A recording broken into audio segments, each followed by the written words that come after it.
Hi friends, എല്ലാവർക്കും tips four happy ലൈഫിൻ്റെ പുതിയൊരു വീഡിയോയിലേക്ക് സ്വാഗതം. എൻ്റെ പേര് ആനി യുജിൻ. നമ്മുടെ ഇന്നത്തെ വീഡിയോ മുട്ടുവേദന, അതുപോലെ തന്നെ കാൽമുട്ടിലെ നീർക്കെട്ട്, നീര് ഇതൊക്കെ മാറാനുള്ള നമ്മുടെ വീട്ടിൽ ചെയ്യാവുന്നൊരു ഹോം റെമഡിയാണ് പരിചയപ്പെടുത്തുന്നത്.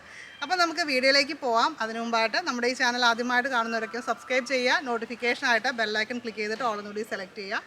അപ്പോൾ നമ്മളിന്ന് മുട്ടുവേദന മാറാനുള്ള ഒരു ഹോം റെമഡിയാണ് തയ്യാറാക്കുന്നത്. അപ്പോൾ നമ്മുടെ ഉള്ളിലെ നീർക്കെട്ട് മാറാനായിട്ടും ഒരു കാര്യം ചെയ്യേണ്ടതുണ്ട്. അത് നമുക്ക് പറഞ്ഞിട്ട് ഈ ഒരു ഹോം റെമഡിയിലേക്ക് പോവാം. അതായത് 300 ഗ്രാം ഉണക്കമുന്തിരി, കറുത്ത മുന്തിരി വേണം എടുക്കാൻ കേട്ടോ. അതുപോലെ 300 ഗ്രാം ഈന്തപ്പഴം. ഇത് നന്നായിട്ട് കഴുകി ഉണക്കി പൊടിക്കുക. ഇത് നമുക്ക് തേനിൽ മിക്സ് ചെയ്ത് വെച്ചിട്ട്, ഇതിൽ വെള്ളം ഒട്ടും പാടില്ല കേട്ടോ. അപ്പോൾ ഇത് നമ്മൾ ഒരു ചില്ല് കുപ്പിയിൽ സൂക്ഷിച്ച് വെക്കുക. ആഹാരശേഷം രാവിലെയും വൈകുന്നേരം 1 സ്പൂൺ വീതം കഴിക്കുക. ഇത് നീർക്കെട്ട് പ്രശ്നങ്ങളൊക്കെ മാറിക്കിട്ടാനായിട്ട് വളരെ നല്ലതാണ്.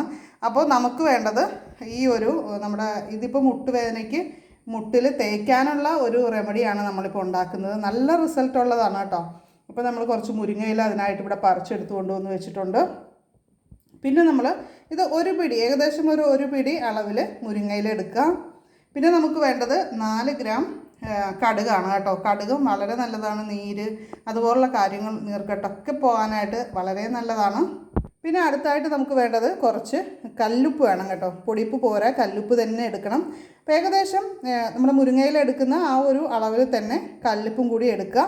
അപ്പോൾ ഇത്രയും കാര്യങ്ങളാണ് നമുക്ക് വേണ്ടത്. ഇതൊക്കെ മിക്കവരുടെയും വീട്ടിലുള്ള കാര്യങ്ങൾ തന്നെയാണ്. അപ്പോൾ നമുക്ക് ഇതൊന്ന് അരച്ചെടുക്കാം. അപ്പോൾ ഈ വലിയ തണ്ടൊക്കെ മാറ്റിയിട്ട് ഇതിൽ ചെറിയ ഇതുപോലുള്ള ചെറിയ പീസൊക്കെ ഇല്ലേ, അതൊക്കെ നമുക്ക് ഇടാം, കുഴപ്പമൊന്നുമില്ല. അല്ലാതെ വലിയ പീസുകൾ മാറ്റുക കേട്ടോ. എന്നിട്ട് വേണം നമുക്ക് ചെയ്യാനായിട്ട്. അപ്പോൾ നമ്മളിവിടെ ഇത്രയും മുരിങ്ങയില എടുത്തിട്ടുണ്ട് കേട്ടോ. പിന്നെ നമ്മുടെ കല്ലുപ്പ് കൂടി ഇതിലേക്ക് ഇട്ട് കൊടുക്കാം.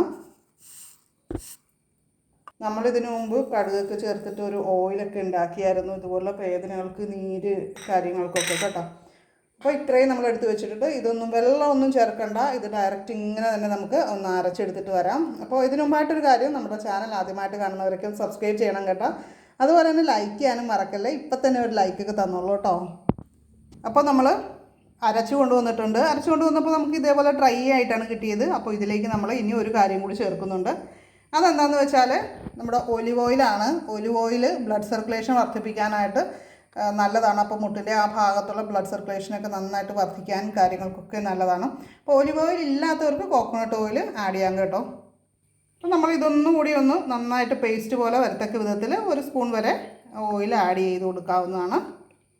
അപ്പോൾ ഉലുവായിട്ട് കാച്ചിയ എണ്ണയൊക്കെ ഉണ്ടെങ്കിൽ അതൊക്കെ ചേർക്കുന്നത് നല്ലതാണ്. അപ്പോൾ അടുത്തായിട്ട് നമ്മളിത് നന്നായിട്ടൊന്ന് മിക്സ് ചെയ്തെടുത്താൽ മതി. ഇനിയിപ്പോൾ അരയ്ക്കും കാര്യങ്ങളും ഒന്നും ചെയ്യണമെന്നില്ല, മിക്സ് ചെയ്തെടുത്താൽ മതി. അപ്പോൾ ഇത്രയേ ഉള്ളൂ. വളരെ സിമ്പിളായിട്ട് നമുക്ക് തയ്യാറാക്കി എടുക്കാവുന്ന ഒരു റെമഡിയാണല്ലോ ഇത്. ഇത് നമ്മൾ ഇതേപോലെ എവിടെയാണോ വേദനയുള്ള ഭാഗം ആ ഭാഗത്ത് അപ്ലൈ ചെയ്ത് കൊടുക്കുക.